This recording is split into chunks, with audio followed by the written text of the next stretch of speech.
বিসমিল্লাহির রহমানির রহিম। আজকের অনলাইন টিউটোরিয়াল ক্লাসে সবাইকে স্বাগতম জানিয়ে আমাদের আজকের ক্লাস কার্যক্রম শুরু করছি।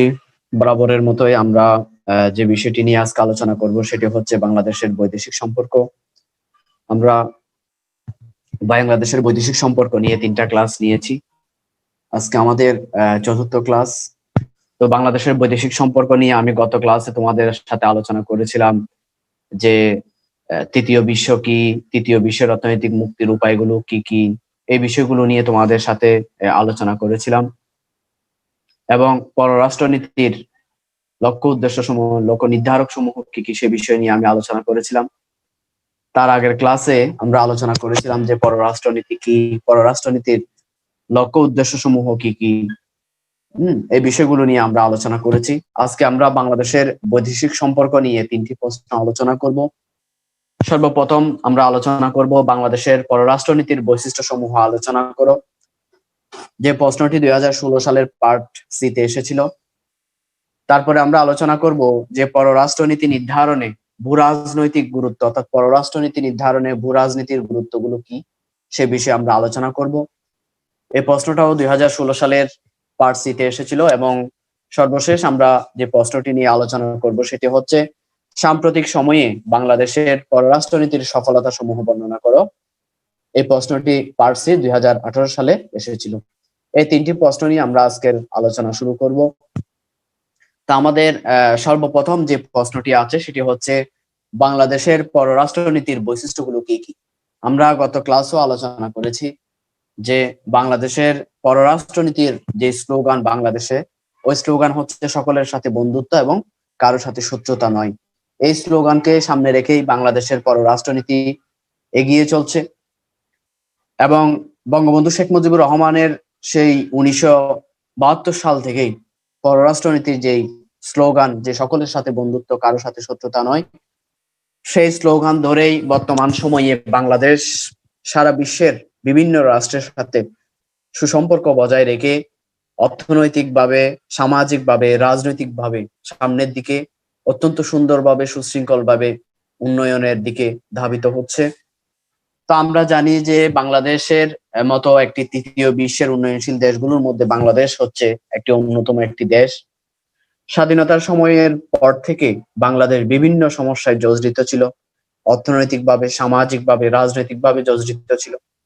এবং স্বাধীনতার পূর্ব থেকে স্বাধীনতার পরবর্তী সময় পর্যন্ত বাংলাদেশ জোট নিরপেক্ষ নীতি অনুসরণ করেছেন, অর্থাৎ কোনো একক রাষ্ট্রের দিকে সমর্থন জ্ঞাপন না করে তারা সব সময় নিরপেক্ষ নীতি অনুসরণ করেছেন এবং জাতিসংঘ সনকের আলোকেই তারা নীতিমালা, নিজ দেশের নীতিমালা বাংলাদেশ গড়ে তুলেছেন।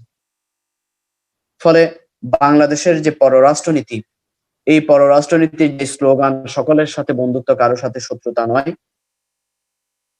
এই স্লোগানকে সামনে রেখেই পররাষ্ট্রনীতির সবচেয়ে বর্তমান সময়ের সবচেয়ে গুরুত্বপূর্ণ যে উদ্দেশ্য, লক্ষ্য, সেটি হচ্ছে নিজেকে আত্মরক্ষা করা এবং সহযোগিতামূলক মনোভাব সৃষ্টি করা। অর্থাৎ এই পররাষ্ট্রনীতির মাধ্যমে বাংলাদেশ নিজেকে আত্মরক্ষা করা এবং সাথে সাথে নিজে আত্মরক্ষা হয়ে অন্যান্য বহির্বিশ্বের রাষ্ট্রের সাথে একটি সহযোগিতামূলক সম্পর্ক স্থাপন করাই হচ্ছে এই বাংলাদেশের পররাষ্ট্রনীতির মূল বৈশিষ্ট্য এবং লক্ষ্য উদ্দেশ্য। তো আমাদের যে প্রশ্ন সেটি হচ্ছে যে বাংলাদেশের পররাষ্ট্রনীতির বৈশিষ্ট্য সমূহ কি কি। এই প্রশ্নটি যদি আসে তাহলে আমরা প্রাসঙ্গিকতায় এতটুকুই লিখতে পারি যে কি, যে তৃতীয় বিশ্বের দেশসমূহের মধ্যে, উন্নয়নশীল দেশগুলোর মধ্যে বাংলাদেশ হচ্ছে অন্যতম। স্বাধীনতার পরবর্তী সময়ের থেকেই বাংলাদেশ জোট নিরপেক্ষ নীতি এবং জাতিসংঘের সনদের আলোকেই গড়ে উঠেছে। তারপর আমরা বলতে পারি যে বাংলাদেশ অর্থনৈতিক, সামাজিক, রাজনৈতিক বিভিন্ন সমস্যায় জর্জরিত। ফলে বাংলাদেশের পররাষ্ট্রনীতির মূল উদ্দেশ্য হচ্ছে নিজেকে আত্মরক্ষা করা এবং সহযোগিতামূলক মনোভাব সৃষ্টি করা। এতটুকু দিয়ে আমরা প্রাসঙ্গিকতায় সম্পন্ন করতে পারি। এরপরে বাংলাদেশের পররাষ্ট্রনীতির বৈশিষ্ট্য সমূহ কি কি, পয়েন্টগুলোতে আমরা যাব। 1 নাম্বার পয়েন্ট হচ্ছে সহযোগিতামূলক মনোভাব। আমরা দেখি যে বাংলাদেশ যখন পররাষ্ট্রনীতি চালু হয় তখন বাংলাদেশ একটি নব্য স্বাধীনতাপ্রাপ্ত রাষ্ট্র ছিল। প্রায় ব্রিটিশ শাসনের 190 বছরের শাসন শোষণের পরিপ্রেক্ষিতে অতিবাহিত করে বাংলাদেশ যখন স্বাধীনতা লাভ করে, তখন বাংলাদেশ রাজনৈতিকভাবে, অর্থনৈতিকভাবে, সামাজিকভাবে এবং অবকাঠামোগতভাবে অত্যন্ত দুর্বল হয়ে পড়েন। তখন থেকেই বাংলাদেশ পররাষ্ট্রনীতি যে গ্রহণ করেন, এই পররাষ্ট্রনীতির সর্বপ্রথম উদ্দেশ্য হিসেবে তারা নেন যে সহযোগিতামূলক মনোভাব। অর্থাৎ স্বাধীনতার পরবর্তী সময়ে বাংলাদেশ পৃথিবীর প্রতিটি রাষ্ট্রের সহযোগিতার উদ্দেশ্যে তার পররাষ্ট্রনীতি প্রণয়ন করেন। অর্থাৎ একটা রাষ্ট্র যাতে করে অন্য রাষ্ট্রের জন্য হুমকি না হয় সেই জন্য বঙ্গবন্ধু শেখ মুজিবুর রহমান সহযোগিতামূলক মনোভাব ব্যক্ত করেন। অর্থাৎ 190 বছরের ঔপনিবেশিক শাসন শোষণের ফলে একটি রাষ্ট্রের যে পরিমাণ ক্ষতি সংঘটিত হয়, ভবিষ্যতে যাতে এই ধরনের ক্ষতি সংঘটিত না হয়, এক রাষ্ট্র অন্য রাষ্ট্রের শত্রু না হয়ে যেন বন্ধুত্বপূর্ণ সম্পর্ক স্থাপনে মনোযোগী হয়, সেজন্যই বঙ্গবন্ধু শেখ মুজিবুর রহমান তিনি একটি স্লোগান দিয়েছিলেন যে সকলের সাথে বন্ধুত্ব, কারো সাথে শত্রুতা নয়। এই স্লোগানের মাধ্যমে তিনি প্রত্যেকটা রাষ্ট্রকে আহ্বান জুগিয়েছেন যে এক রাষ্ট্র অন্য রাষ্ট্রের শত্রু বিরোধী না হয়ে যেন বন্ধুত্বপূর্ণ সম্পর্ক সৃষ্টি করে, তারই আহ্বান জানিয়েছেন পররাষ্ট্রনীতির মাধ্যমে। আর সে কারণে বাংলাদেশের পররাষ্ট্রনীতির সর্বপ্রথম যে বৈশিষ্ট্য সেটি হচ্ছে সহযোগিতামূলক মনোভাব। 2 নম্বর পয়েন্ট হচ্ছে উন্নয়নমুখী। বাংলাদেশের পররাষ্ট্রনীতির একটি অত্যন্ত গুরুত্বপূর্ণ বৈশিষ্ট্য হচ্ছে উন্নয়নমুখী। কারণ আমরা জানি যে বাংলাদেশ একটি উন্নয়নশীল রাষ্ট্র। ফলে বাংলাদেশের পক্ষে উৎপাদনের ব্যবস্থা থাকলেও উৎপাদনের যে উপকরণ, সেই উপকরণগুলো আমাদের কাছে নেই। আমাদের কাছে প্রাকৃতিক সম্পদ আছে, কিন্তু প্রাকৃতিক সম্পদগুলো উত্তোলনের জন্য যে পরিমাণ প্রযুক্তি দরকার, যেই পরিমাণ উপকরণের দরকার, ওই উপকরণগুলো আমাদের মাঝে ঘাটতি রয়েছে। শুধু তাই নয়, আমাদের বাংলাদেশের মতো একটি উন্নয়নশীল দেশে অভ্যন্তরীণ অর্থ আয়ের মাধ্যমে একটি দেশকে অর্থনৈতিকভাবে স্বাবলম্বী করা, অবকাঠামোগত উন্নয়ন সাধন করা কখনোই সম্ভব নয়। সে কারণে বাংলাদেশ বিভিন্ন উন্নত রাষ্ট্রের সাথে পররাষ্ট্রনীতির মাধ্যমে সম্পর্ক স্থাপন করে, যেমনটি করে আমাদের প্রাকৃতিক সম্পদের যে উপকরণের ঘাটতি রয়েছে সেই উপকরণগুলো আমদানি করার ব্যবস্থা করেছেন।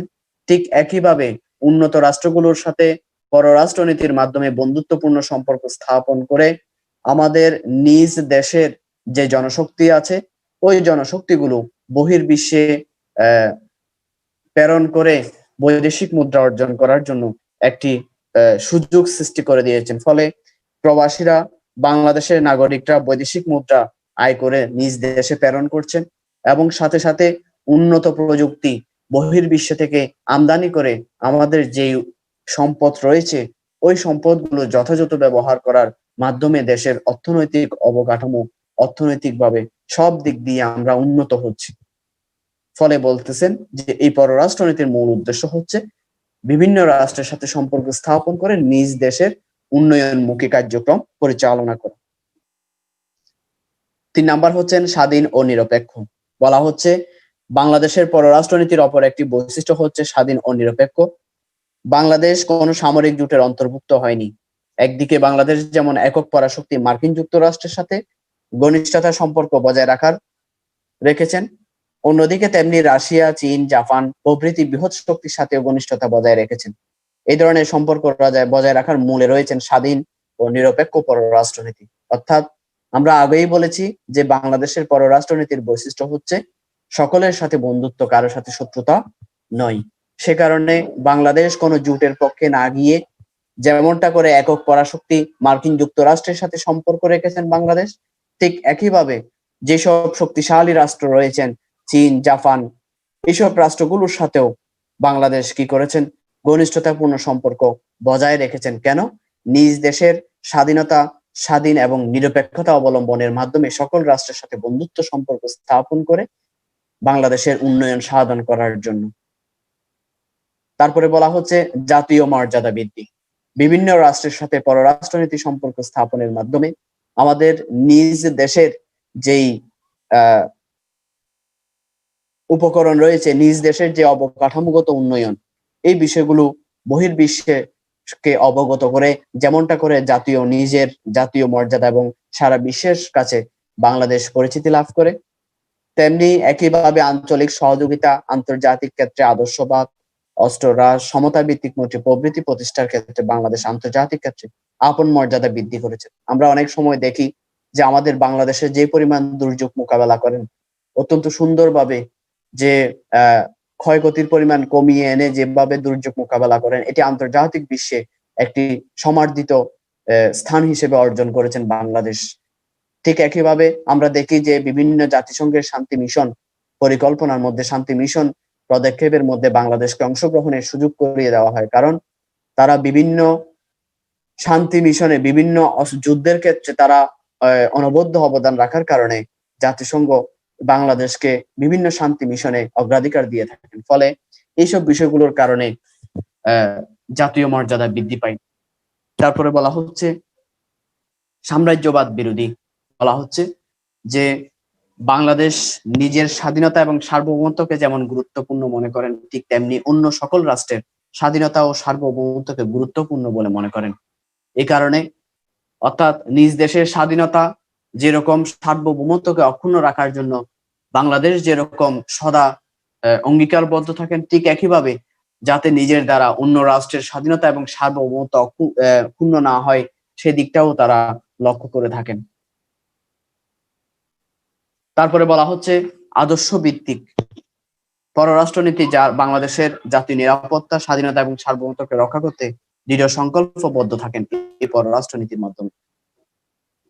এরপরে বলছেন জোট নিরপেক্ষতা। পররাষ্ট্রনীতির আরেকটি বৈশিষ্ট্য হচ্ছে জোট নিরপেক্ষতা, কারণ বাংলাদেশ স্বাধীনতার পরবর্তী সময় থেকে, স্বাধীনতার পূর্ববর্তীও আগেও সামরিক কোন জোটের হস্তক্ষেপ নেই বললেই চলে বাংলাদেশের মধ্যে। ঠিক একইভাবে বাংলাদেশ কোন জোটের পক্ষ অবলম্বন না করে প্রত্যেক দেশের সাথে বন্ধুত্বপূর্ণ সম্পর্ক নীতি অনুসরণ করে সামনের দিকে এগিয়ে যাচ্ছে। তারপর হচ্ছে শান্তিপূর্ণ সহাবস্থান। পররাষ্ট্র মাধ্যমে বিভিন্ন প্রতিবেশী রাষ্ট্রগুলোর সাথে সবসময় শান্তিপূর্ণ পরিবেশ সহাবস্থান বজায় রেখেছে। অর্থাৎ আমরা দেখি যে আমাদের পার্শ্ববর্তী যে দেশগুলো রয়েছে ওই দেশগুলোর সাথে বাংলাদেশ পররাষ্ট্রনীতির মাধ্যমে বন্ধুত্বপূর্ণ সম্পর্ক গড়ে তুলেছে। ফলে দেখা যায় যে পার্শ্ববর্তী যে প্রতিবেশী রাষ্ট্রগুলো আছে তাদের সাথে একটি শান্তিপূর্ণ সহাবস্থান সর্বদাই বিরাজমান থাকে। তারপর বলছেন সকলের সাথে বন্ধুত্ব। আমরা সকলে জানি যে 1972 সালের বঙ্গবন্ধু শেখ মুজিবুর রহমান ঘোষণা দিয়েছেন, we are small country, we went friendship to all, Miles to moon. অর্থাৎ আমরা একটি ছোট রাষ্ট্র, আমরা সকলের সাথে বন্ধুত্ব করতে চাই, কারো সাথে বৈরিতা নয়। বঙ্গবন্ধুর এই ঘোষণার মাধ্যমেই সকল রাষ্ট্রের সাথে বন্ধুত্বপূর্ণ সম্পর্ক সৃষ্টি হয় এবং এই ঘোষণাটি বাংলাদেশের পররাষ্ট্রনীতির মূল স্লোগান হিসেবে প্রাধান্য পায়। তারপর বলা হচ্ছে মুসলিম বিশ্বের সাথে সখ্যতা।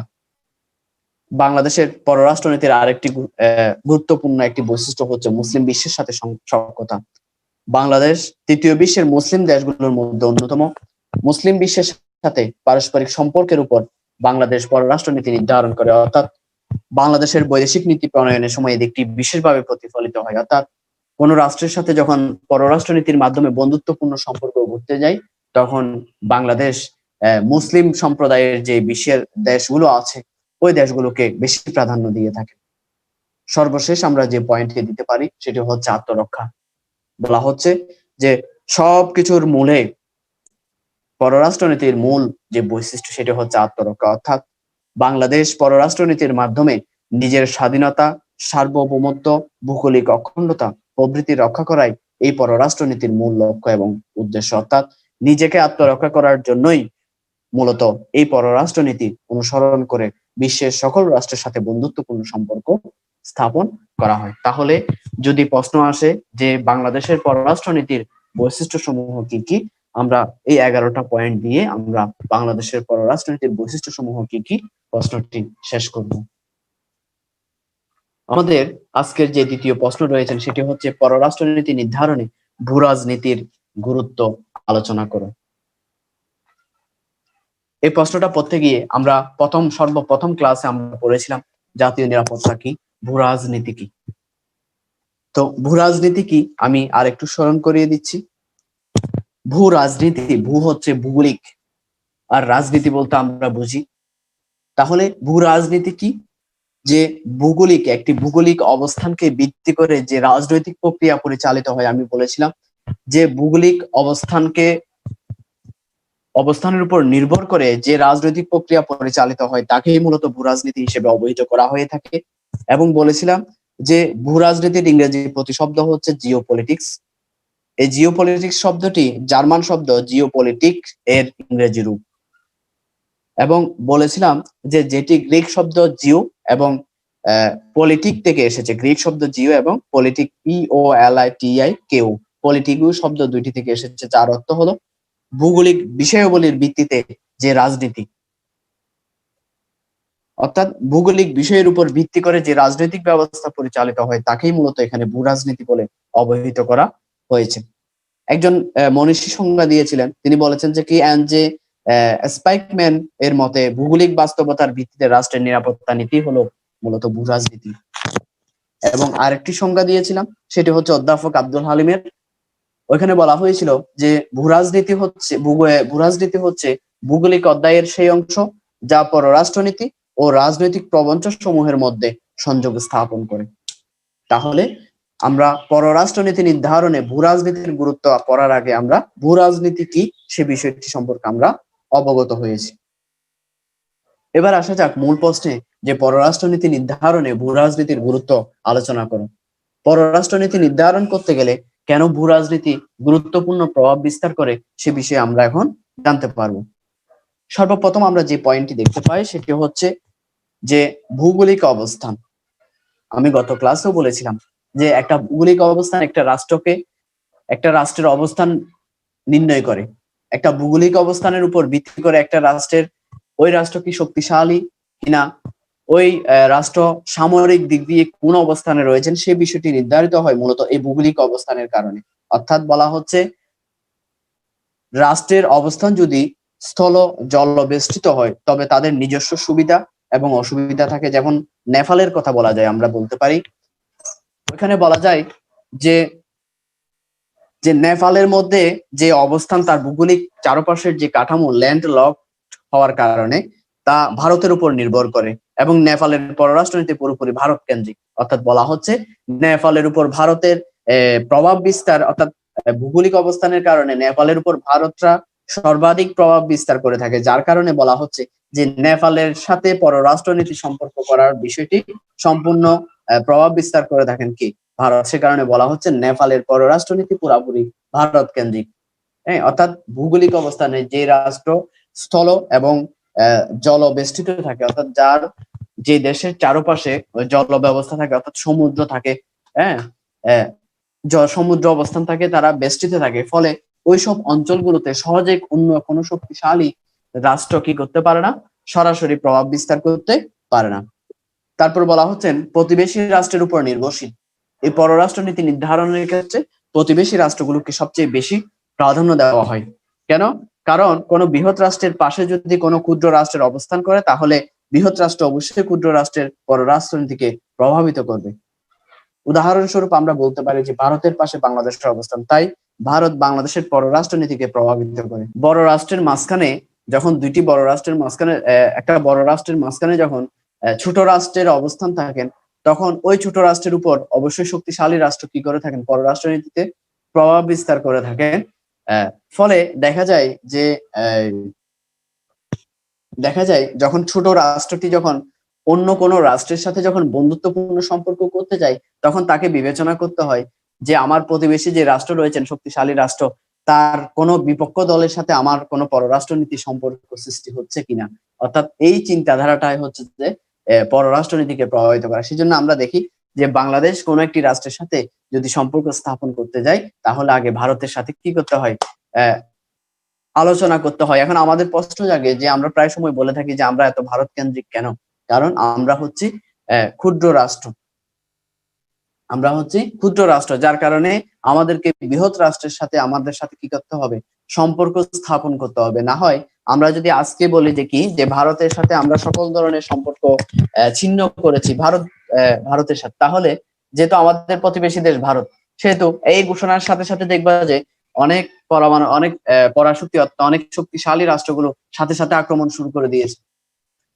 এই জিনিসটা এই জন্য বললাম যে প্রতিবেশী রাষ্ট্রের উপরও এই পররাষ্ট্রনীতি নির্ধারণটা অনেকাংশে নির্ভরশীল করে থাকে। তারপরে বলা হচ্ছে আকার ও আয়তন। এই পররাষ্ট্র নীতি নির্ধারণের ক্ষেত্রেও একটি দেশের আকার আয়তন অনেকটা প্রভাব বিস্তার করে থাকে। যেমন যুক্তরাষ্ট্র, চীন, ভারত, রাশিয়ার রাষ্ট্রগুলো পররাষ্ট্রনীতি অনেক বেশি শক্তিশালী। কারণ কি? তাদের দেশের আয়তন, চীনের আয়তন, যুক্তরাষ্ট্রের আয়তন, ভারতের আয়তন এবং রাশিয়ার রাষ্ট্রের আয়তন এত বেশি পরিমাণ বিশাল, যার কারণে বড় আয়তন হওয়ার কারণে তাদের জনশক্তিও বেশি। ফলে দেখা যাচ্ছে জনশক্তি যখন বেশি, তাদের অস্ত্রশস্ত্রের পরিমাণও বেশি, তাদের অর্থনৈতিক কাঠামো অত্যন্ত শক্তিশালী হয়ে থাকে। সে কারণে বলা হচ্ছে একটি রাষ্ট্রের সাথে পররাষ্ট্রনীতি নির্ধারণের মাধ্যমে সম্পর্ক সৃষ্টি করতে গেলে ওই রাষ্ট্রের আকার এবং আয়তনও প্রভাব বিস্তার করে থাকে। তারপরে বলা হচ্ছে জলবায়ু। বিশ্বের প্রত্যেকটি রাষ্ট্রের পররাষ্ট্রনীতি প্রণয়নে জলবায়ু গুরুত্বপূর্ণ ভূমিকা পালন করে। যে কোনো দেশের উৎপাদনশীলতা ও মানুষের কর্মদক্ষতা তার জলবায়ুর উপর নির্ভর করে। অর্থাৎ অর্থনৈতিকভাবে উন্নত দেশ তার প্রতিবেশী রাষ্ট্রের অর্থনীতির উপর প্রভাব বিস্তার করতে সক্ষম হয়। অর্থাৎ জলবায়ু অবস্থানের কারণেই মূলত এক একটা দেশ এক এক বিষয়ের উপর কি হয়ে থাকে, শক্তিশালী হয়ে থাকে। যেমন ধরো আমাদের দেশে নাতিশীতোষ্ণ জলবায়ু থাকার কারণে আমরা ফসল উৎপাদনের ক্ষেত্রে আমরা পরিপূর্ণভাবে কি উপযুক্ত একটি রাষ্ট্র হিসেবে পরিগণিত। আবার অন্য একটি রাষ্ট্রের মধ্যে দেখা যাচ্ছে যে কি, যে ওই রাষ্ট্রের মধ্যে উপকরণ রয়েছে কিন্তু জলবায়ুর অনুকূল পরিবেশ না থাকার কারণে, জলবায়ুর অনুকূল পরিবেশ না থাকার কারণে তারা ওই উপকরণগুলো ব্যবহার করে কি করতে পারছে না, উৎপাদন করতে পারছে না। ফলে দেখা যাচ্ছে তাদের ওই উপকরণগুলোকে পর্যাপ্তভাবে কাজে লাগানোর জন্য যেই দেশের জলবায়ু ব্যবস্থা অনুকূলে আছে তাদের সাথে একটা পররাষ্ট্রনীতির সম্পর্ক কি করে থাকেন, গড়ে তুলে থাকেন। সে কারণে বলা হচ্ছে যে জলবায়ু কিন্তু পররাষ্ট্রনীতি নির্ধারণে প্রভাব বিস্তার করে থাকে। তারপরে বলা হচ্ছে ভূপ্রকৃতি। বলা হচ্ছে যে যদি কোনো রাষ্ট্রের সীমান্ত যদি পাহাড় বা নদী বেষ্টিত হয় তাহলে তা প্রতিবেশী দেশ থেকে অনেক বেশি নিরাপদে থাকে। অর্থাৎ যেই দেশের সাথে পাহাড় বা নদী বেষ্টিত থাকে তাহলে সে প্রতিবেশী রাষ্ট্রের কাছ থেকে কি থাকে, নিরাপদে থাকে। কারণ অন্য কোনো রাষ্ট্র তার পার্শ্ববর্তী রাষ্ট্র চাইলেই সহজে কি করতে পারে না, আক্রমণ করতে পারে না। সেজন্য বলা হচ্ছে, এবং সাথে সাথে বলা হচ্ছে আর কোনো রাষ্ট্রের অভ্যন্তরে যদি পাহাড়, বনভূমি অথবা নদীর ঘনত্ব বেশি থাকে তাহলে দেশের মানুষের মধ্যে যোগাযোগের অভাবে জাতীয়তাবোধ হ্রাস পেতে থাকে। আর যদি যোগাযোগের কোনো বাধা না থাকে তাহলে জনগণের মধ্যে যোগাযোগ এবং সম্পর্ক বৃদ্ধি পায়, যা পররাষ্ট্রনীতি শক্তিশালী করতে সহায়তা করে। অর্থাৎ ভূপ্রকৃতি যে রাষ্ট্রের সাথে সহজেই কি করতে পারে, যোগাযোগ ব্যবস্থা চলাচল করতে পারে, সেই রাষ্ট্রের সাথে কি করে থাকেন, পররাষ্ট্রনীতি নির্ধারণ হয়ে থাকেন। আমরা দেখি যে ভারতের সাথে আমরা সবচেয়ে বেশি কি করে থাকি, আদান প্রদান, আমদানি রপ্তানি করে থাকি। কেন? কারণ ভারতের সাথে আমাদের যোগাযোগ ব্যবস্থা, পণ্য আমদানি রপ্তানি ব্যবস্থা অত্যন্ত সহজ হওয়ার কারণে আমরা ভারতের সাথে পররাষ্ট্রনীতি সম্পর্ক গড়ে তুলতে পারি। পরে হচ্ছে যে অভিন্ন সংস্কৃতি। অভিন্ন সংস্কৃতি কি বলতেছেন যে কি, যদি যে কোনো দেশের ভাষা, কালচার, মূল্যবোধ, জীবনধারা সে দেশের মানুষের মধ্যে একটা ঐক্য তৈরি করে থাকে। অর্থাৎ যে রাষ্ট্রের সাথে আমাদের সংস্কৃতির সাথে, যে রাষ্ট্রের সংস্কৃতির সাথে আমাদের সাথে যখন মিল হয়ে যায়, আমাদের চিন্তাধারা, কালচার, ভাষা, মূল্যবোধ এবং জীবনধারা যখন এক হয়ে যায়, তখন ওই রাষ্ট্রের সাথে কি করে থাকে, পররাষ্ট্রনীতির মাধ্যমে বন্ধুত্বপূর্ণ সম্পর্ক গড়ে তুলে থাকে। সে কারণে বলা হচ্ছে অভিন্ন সংস্কৃতিও কিন্তু পররাষ্ট্রনীতি নির্ধারণে প্রভাব বিস্তার করে থাকে। তারপরে বলা হচ্ছে সরকার পদ্ধতি। বলা হচ্ছে কোন রাষ্ট্রের সরকার পদ্ধতি পররাষ্ট্রনীতি প্রণয়নে গুরুত্বপূর্ণ উপাদান হিসেবে কাজ করে। অর্থাৎ বলা হচ্ছে গণতান্ত্রিক রাষ্ট্র অন্য গণতান্ত্রিক রাষ্ট্রের সাথে সম্পর্ক উন্নয়নের উদ্যোগ গ্রহণ করে থাকে। তাই বলা যায় কোন দেশের সরকার পদ্ধতি বা রাষ্ট্রনীতি ভূরাজনীতিতে গুরুত্বপূর্ণ ভূমিকা পালন করে। অর্থাৎ আমার দেশের সরকার ব্যবস্থা হচ্ছে গণতান্ত্রিক সরকার ব্যবস্থা, আর কোন রাষ্ট্রে যদি স্বৈরতান্ত্রিক ব্যবস্থা বিদ্যমান থাকে তাহলে ওই রাষ্ট্রের সাথে বাংলাদেশের সম্পর্ক কি হবে না, গড়ে উঠবে না। সে কারণে বলা হচ্ছে একটি সরকার পদ্ধতি ব্যবস্থাও কিন্তু পররাষ্ট্রনীতিকে প্রভাবিত করে থাকে। অর্থাৎ আমার দেশের গণতান্ত্রিক সরকার ব্যবস্থা অন্য একটি দেশেও যদি গণতান্ত্রিক সরকার ব্যবস্থা বিদ্যমান থাকে তাহলে ওই রাষ্ট্রের সাথে পররাষ্ট্রনীতি সম্পর্ক গড়ে ওঠে। তারপরে বলা হচ্ছে প্রাকৃতিক সম্পদ। প্রাকৃতিক সম্পদের উপর ভিত্তি করেও কিন্তু পররাষ্ট্রনীতি নির্ধারণ হয়ে থাকে। যেমন করে আমরা যদি বলতে পারি যে বলা হচ্ছে যে দেশ প্রাকৃতিক সম্পদে যত বেশি উন্নত সমৃদ্ধ, সে দেশ পররাষ্ট্রনীতি তত বেশি শক্তিশালী। কেন? কারণ পররাষ্ট্রনীতির উপর ভিত্তি করে প্রাকৃতিক সম্পদকে দুই ভাগে ভাগ করা যায়, একটা হচ্ছে তেল আর একটা হচ্ছে খাদ্য। অর্থাৎ আরব বিশ্বের দেশগুলোতে আমরা দেখতে পাই যে তেল সমৃদ্ধ, কারণে তাদের ভূ রাজনৈতিক গুরুত্ব অপরিসীম, কেননা বিশ্ব জ্বালানির জন্য মধ্যপ্রাচ্যের দেশগুলোর উপর নির্ভরশীল। অর্থাৎ বলা হচ্ছে যে রাষ্ট্রগুলোতে তেলের খনি আছে, তেল আছে পর্যাপ্ত পরিমাণ, ওই রাষ্ট্রগুলোর সাথে সকল রাষ্ট্র কি করে থাকেন? পররাষ্ট্রের মাধ্যমে সম্পর্ক স্থাপন করে থাকেন। কেন? কারণ যে দেশে তেলের প্রাকৃতিক সম্পদ তেলে পরিপূর্ণ, অন্য একটি রাষ্ট্রে বা মধ্যপ্রাচ্যের মধ্যে দেখা যাচ্ছে যে কি, যে আরব বিশ্বের দেশগুলোতে তেল সমৃদ্ধের কারণে বলা হচ্ছে মধ্যপ্রাচ্যের দেশগুলোর উপর কি হয়ে থাকে? নির্ভরশীল হয়ে থাকে। কেন?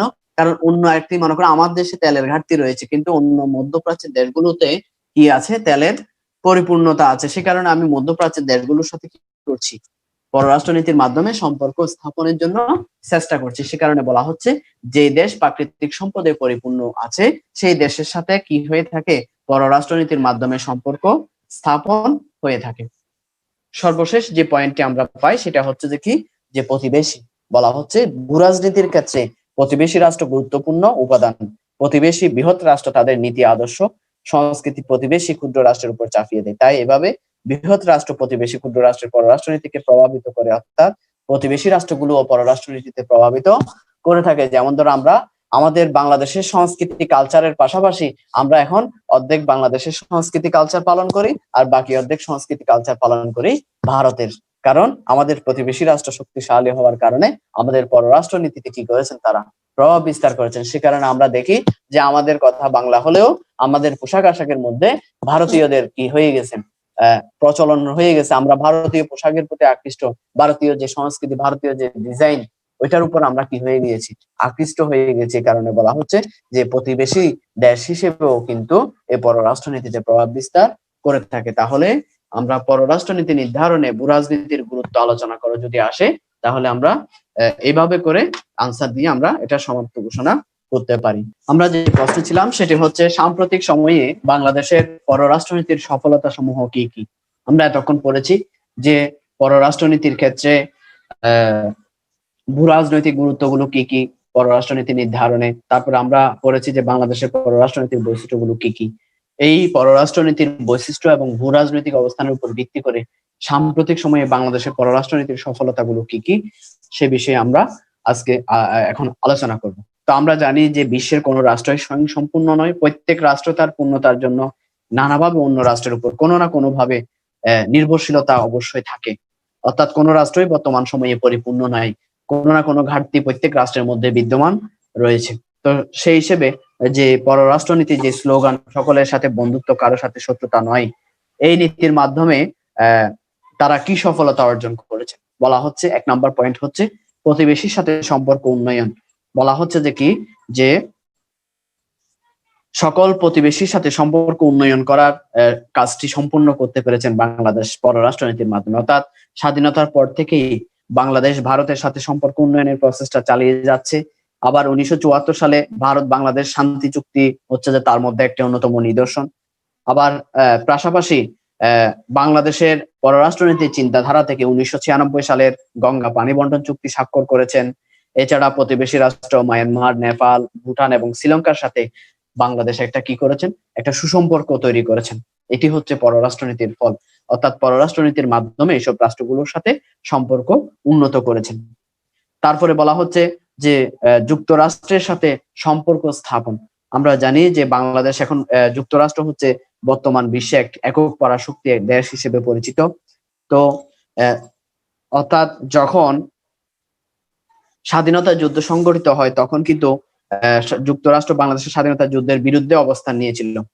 অর্থাৎ যখন স্বাধীনতা যুদ্ধ সংগঠিত হয় তখন যুক্তরাষ্ট্র পাকিস্তানকে সমর্থন করেছিল এবং তারা যুদ্ধে পাকিস্তানকে সর্বাত্মক সাহায্য সহযোগিতা করেছেন। কিন্তু যখন দেখা গেল যে সোভিয়েত ইউনিয়নের যখন পতন ঘটে 1991 সালে, তখন সোভিয়েত ইউনিয়নের পর সারা বিশ্বে মার্কিন যুক্তরাষ্ট্র নিজেকে একক পরাশক্তি হিসেবে কিন্তু প্রতিষ্ঠা করে ফেলে। পরবর্তী সময়ে যে বাংলাদেশ স্বাধীনতার পরবর্তী সময়ে 1975 সালের পরে জিয়াউর রহমান যুক্তরাষ্ট্রের সাথে একটি সম্পর্ক উন্নয়নের জন্য একটা প্রসেসটা শুরু করেন এবং এই প্রসেসটাকে পররাষ্ট্রনীতির মাধ্যমে সামনের দিকে নিয়ে গিয়ে বর্তমান সময়ে পররাষ্ট্রনীতিকে অনুসরণ করে বর্তমান সময়ে মার্কিন যুক্তরাষ্ট্রের সাথে বাংলাদেশের একটি সুসম্পর্ক সৃষ্টি হয়েছে। এটাই হচ্ছে যে পররাষ্ট্রনীতির সফলতা। 3 নাম্বার হচ্ছে মুসলিম বিশ্বের সাথে সম্পর্ক স্থাপন। বাংলাদেশ স্বাধীনতা যুদ্ধের সময় বলতে গেলে বাংলাদেশের একরকম বিচ্ছিন্নই ছিল। সকল রাষ্ট্রের সাথে তারা বাংলাদেশের স্বাধীনতাকে নানাভাবে হেয় প্রতিপন্ন করেছেন। অর্থাৎ কয়েকটি দেশ ছাড়া বাংলাদেশের স্বাধীনতা সংগ্রামের সময় বেশিরভাগ রাষ্ট্রই কি করেছেন, বাংলাদেশের বিপক্ষে অবস্থান নিয়েছেন এবং পাকিস্তানের রাষ্ট্রগুলোকে, পাকিস্তান যেহেতু মুসলিম রাষ্ট্র ছিল সে কারণে পাকিস্তানি রাষ্ট্রকে কি করেছেন, এককভাবে সমর্থন জ্ঞাপন করেছেন। কিন্তু বর্তমান সময়ে দীর্ঘ প্রচেষ্টার পরিপ্রেক্ষিতে পররাষ্ট্রনীতি অনুসরণ করে বর্তমান সময়ে আমরা দেখি যে মালয়েশিয়া, ইন্দোনেশিয়া এবং গোটা মধ্যপ্রাচ্যের সাথে বাংলাদেশের একটি সম্পর্কের উন্নয়ন ঘটিয়েছে। তারপরে হচ্ছে জনশক্তি রপ্তানি অব্যাহত রাখা। এই পররাষ্ট্রনীতির মাধ্যমে আমরা দেখি বর্তমানে বিভিন্ন উন্নত রাষ্ট্রগুলোতে আমাদের বাংলাদেশের যে দক্ষ কর্মী আছে, ওই দক্ষ কর্মীগুলো বাইরের উন্নত বিশ্বে গিয়ে কর্ম সম্পাদনের মাধ্যমে তারা বৈদেশিক মুদ্রা অর্জন করছে এবং নিজ দেশে বৈদেশিক মুদ্রা প্রেরণের মাধ্যমে নিজ দেশের অর্থাৎ বাংলাদেশের অর্থনৈতিক উন্নতি সাধনে তারা অংশীদার হচ্ছে। ফলে বলতেছেন যে পররাষ্ট্রনীতির মাধ্যমে জনশক্তি রপ্তানি অব্যাহত রাখার প্রক্রিয়াটি পররাষ্ট্রনীতির মাধ্যমে সফল হয়েছে। তারপরে বলা হচ্ছে জাতিসংঘীয় মিশনে অংশগ্রহণ। এই পররাষ্ট্রনীতির মাধ্যমে জাতিসংঘের সাথে বাংলাদেশের একটি ঘনিষ্ঠ সম্পর্কতা সৃষ্টি হয়েছে।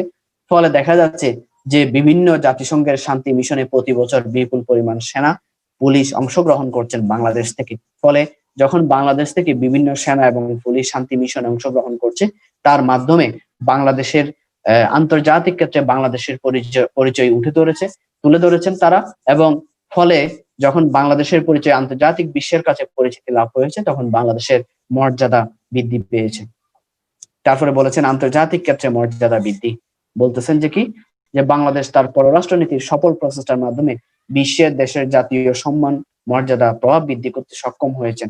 আমরা বর্তমান সময়ে দেখি যে শান্তি মিশন হতে শুরু করে আন্তর্জাতিক বিভিন্ন ক্ষেত্রে আজকে বাংলাদেশকে রোল মডেল হিসেবে অনেক দেশ গ্রহণ করেছেন, এবং বিভিন্ন দেশে যখন প্রাকৃতিক দুর্যোগের সম্মুখীন হয় তখন বাংলাদেশ থেকে তারা সহযোগিতা জ্ঞাপন করেন, আশা করেন, এবং বাংলাদেশের যেই কৌশলের মাধ্যমে বিভিন্ন দুর্যোগ মোকাবেলা করেছেন সেই কৌশলগুলো মাধ্যমে তারা তাদের দুর্যোগকে মোকাবেলা করছেন। অর্থাৎ আন্তর্জাতিক ক্ষেত্রে বিভিন্ন বিষয়ে তারা বাংলাদেশ আন্তর্জাতিক মর্যাদা অর্জন করেছেন এই পররাষ্ট্রনীতির মাধ্যমে।